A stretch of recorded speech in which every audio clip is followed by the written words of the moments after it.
After understanding the AV block, now let's discuss what is asked in exam, that is VIVA. Okay, so two VIVAs are very common. One VIVA is the significance of AV block. Okay, so what is significance of the first degree and second degree Mobitz type 1 block? Now this first degree AV block and second degree Mobitz type 1 block are actually the benign block that can be seen physiologically even, and if these blocks are symptomatic, atropine will suffice for the treatment. These are the blocks which are less likely to progress in the complete heart block. But if you see about the second degree Mobitz type 2 block, which is unlikely physiological and more likely to advance to the complete heart block. In the second degree AV block, most of the time we end up in the treatment with the transient or the permanent pacemaker as a treatment. Now if you see the second VIVA, they always ask the causes of AV block. Now when they ask about the causes of AV block, divide in the first degree, second degree Mobitz type 1, second degree Mobitz type 2 and third degree or the complete heart block.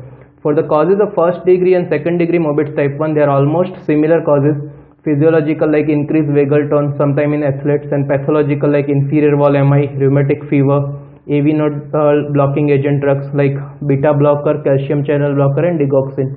If you see the causes of second degree Mobitz type 2 block, it is an inflammatory like rheumatic fever and myocarditis, autoimmune like SLE and systemic sclerosis, infiltrative like amyloidosis, sarcoidosis, inferior wall MI, and drugs what we mentioned, beta blocker, calcium channel blocker and digoxin. Third degree block, complete heart block, the causes are almost same as the second degree Mobitz type 2, inflammatory, autoimmune, infiltrative, inferior wall MI and drugs.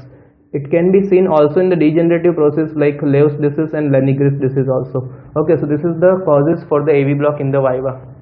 Now before we end, let's understand one more ECG. The focus on the wave here and decide what is the PR interval. If you see here, the P is just here and R is ending here. So the distance is only the two small square. Let's confirm it here, which is little clear here. This is the P deflection, immediately the R starts. So distance is only the two small square, that is 0.08 second, that is less than 0.12 second.